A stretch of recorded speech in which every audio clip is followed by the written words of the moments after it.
Good morning and happy hump day, folks. Yeah. I was actually kind of thinking, wait, today's March 13th. That's unlucky. Wait, no, it's gotta be Friday for it to be considered unlucky. So, man, for whatever reason, it feels like this week's been going by a little bit fast. Faster than I thought it would. I mean, I can't believe we're already on Wednesday. I mean, don't get me wrong, I know what this weekend entails, and I know why a lot of people are excited, even though the main holiday isn't until Sunday, and therefore you can't really do much on Sunday.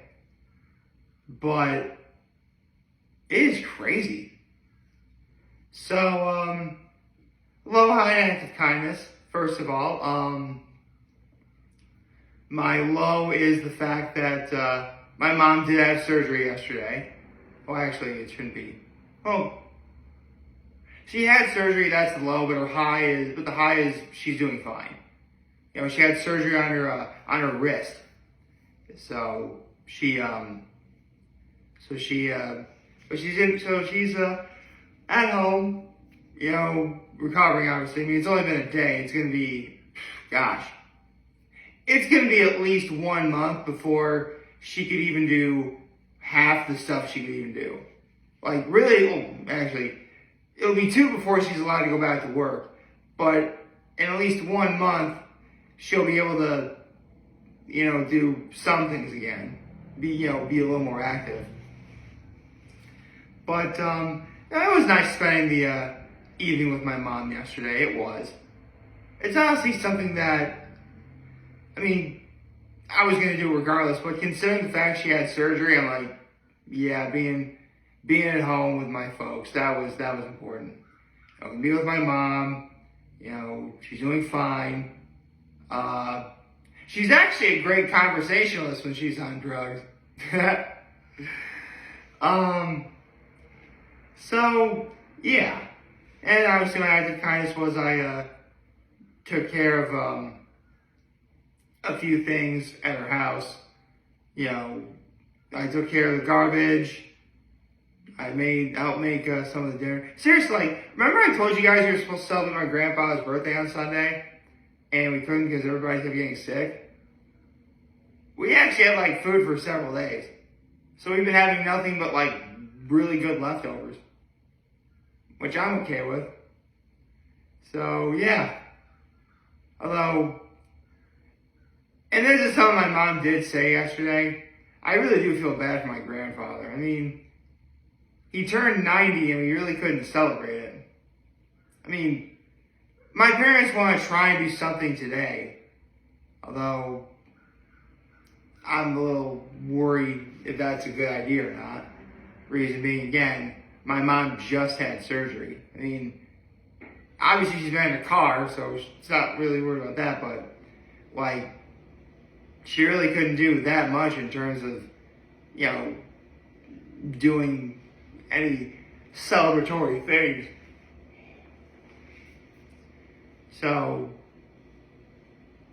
what's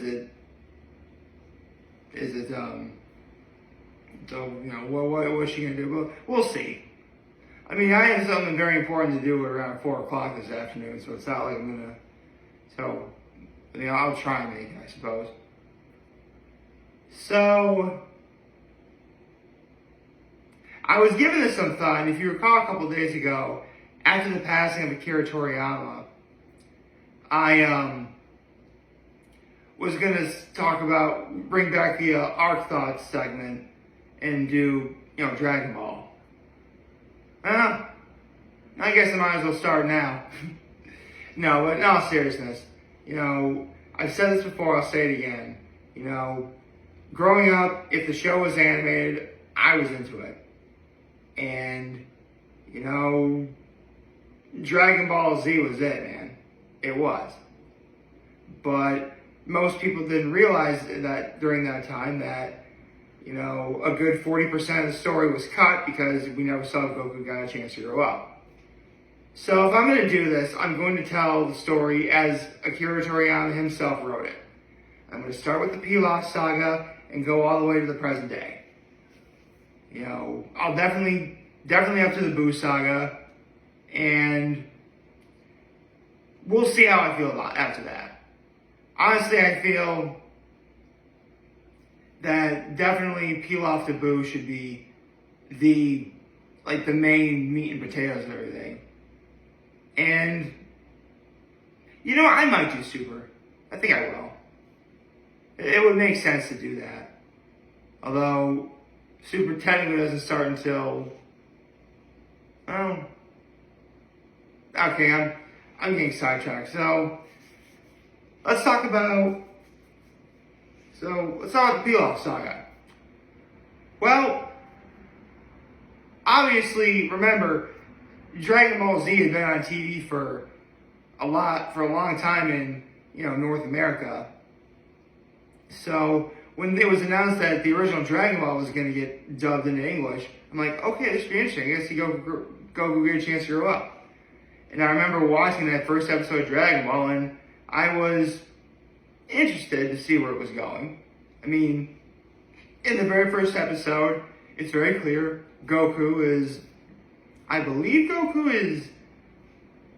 he's somewhere between the age of 8 and 10 when the story starts. I forget how specifically old he is.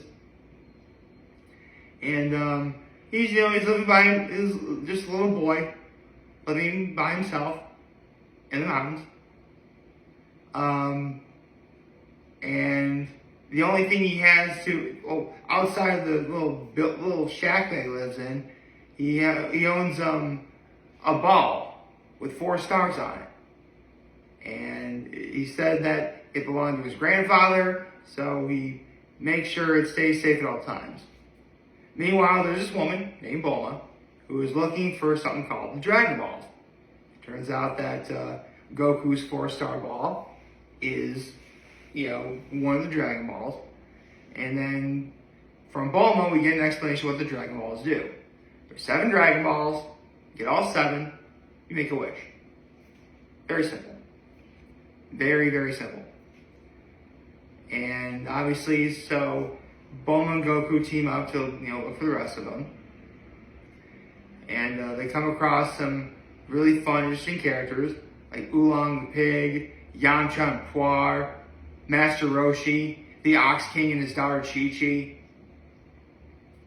And they meet this cast of really fun, really interesting characters. And through it all, Goku gets himself into some situations where he, you know, fights people. You know, Goku versus Yamcha, classic. Yeah, honestly, as far as introductory arcs go, in terms of, you know, setting up the main characters, very well done. Very well, interesting story. And meanwhile, as Goku and Bulma are looking for the Dragon Balls, the Pilaf gang is looking for the Dragon Balls as well. And they want to use their wish, and if they get the Dragon Balls, they want to use the wish to, you know, take over the world. Obviously. So, it all comes to a head when the Pilaf gang captures Goku and the others. They're in Pilaf Castle, and all Pilaf has to do is make the wish. Before that happens, though, it happens at nighttime. Now, the one thing I haven't mentioned yet about Goku is he's no ordinary boy. He is a boy with a tail. Why? Well, Goku's character is based on the character Sun Wukong from Journey to the West. A lot of people probably know this already. But he has a tail because, you know, Sun Wukong was a monkey, and monkeys have tails, so there you go. People didn't... Now, we, the audience, weren't made aware of this until the moment it happens. Because there's a reason why Goku lives by himself. A big scary monster at nighttime took away his grandfather. But we don't know what the monster is. And it turns out, when Goku looks at the moon, he turns into a great ape. That's what happens. Now, obviously, actually more than shenanigans, just straight utter destruction ensues because, Goku becomes an Uzaru, a grade 8. He destroys Pilaf Castle and, wrecks everything.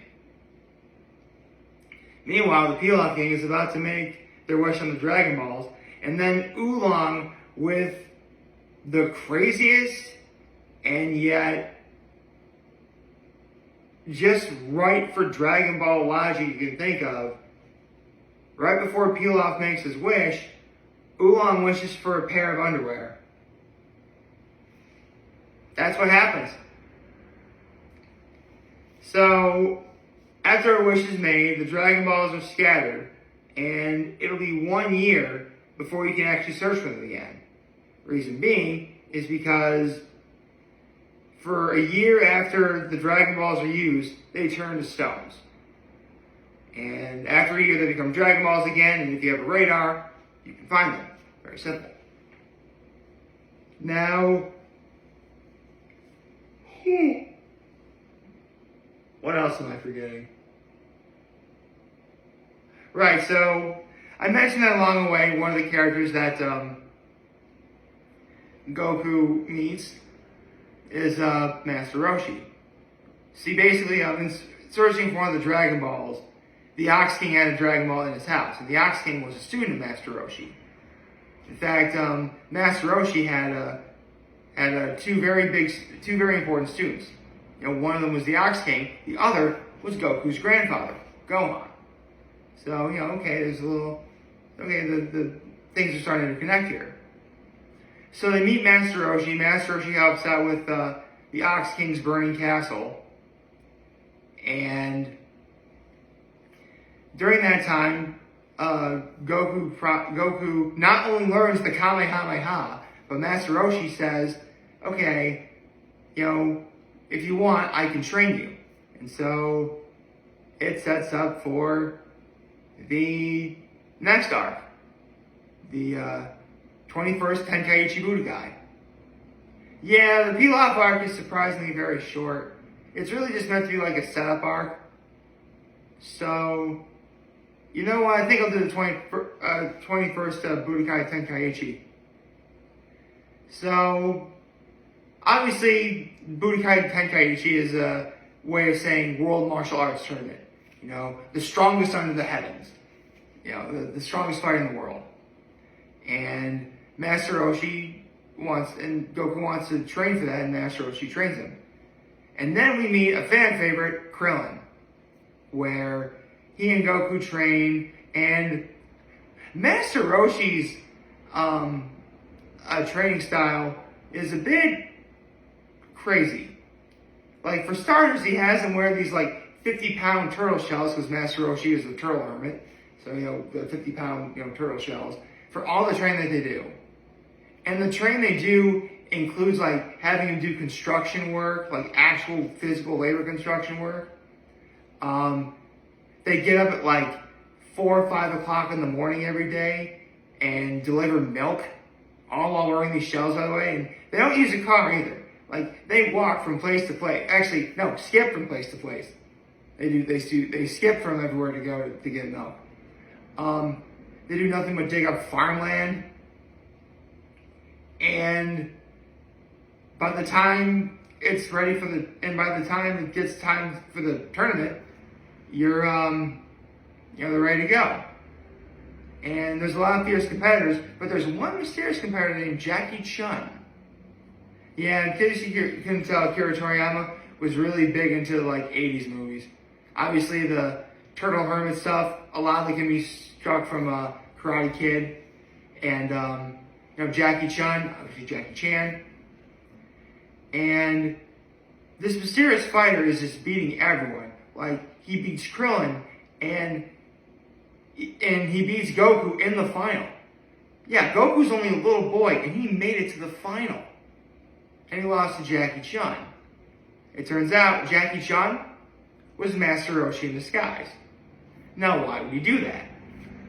Because Master Roshi wanted them to learn. Listen, if you wind up winning the tournament, that's great. But who knows how much stronger you'll be if you keep going.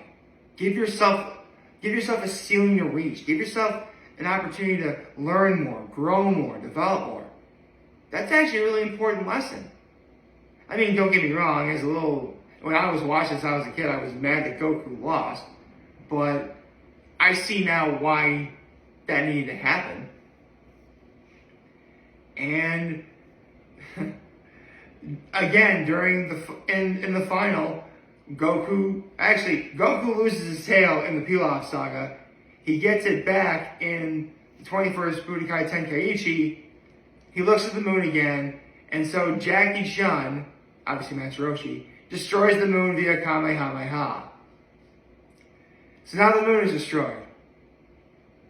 Man, the moon really needs an insurance policy in this show, doesn't it? But again, the first two arcs of Dragon Ball are very good. They're solid, very fine introductory arcs. And you know what? Now that I think about it, the 21st Budokai Tenkaichi is a great way to sort of, have time pass within a year. Because remember, when the Dragon Balls are used, you can't use them for a year. Even if you know where they are. You gotta, wait for them to become Dragon Balls again because they turn to rocks or stones. So, yeah. After the 21st Budokai Tenkaichi, the story continues on from there. Where it does go from there, I'll have to save that for next time. So, I know I left a lot of stuff out. Honestly, if you want to watch a more in-depth review of really any of the Dragon Ball arcs, just watch Totally Not Mark stuff. He goes into far greater detail than what I do. But for the first two arcs, there really isn't much to say. In terms of complaint, that is. They're solid. It sets up, builds the world a little bit. It introduces us to some very good characters. It follows the Blockbuster Busters logic of for something to be great, it has to tell a good story, be entertaining, and show us something or some things that we've never seen before. And I really feel that it does all that. So, yeah. Very solid start to what would eventually become one of the biggest franchises in the world. But I'll continue more on that next time. I hope you all like this video. If you'd like to subscribe to the YouTube channel, follow me on social media. As always, I am very humbled to make this video for all of you guys who watch and enjoy for today. And hopefully you have a wonderful, wonderful, wonderful Wednesday. And remember, if any of you guys want to talk to channels, we'll be here to lend you those who are back. Take care and make good choices. 607 all day, baby.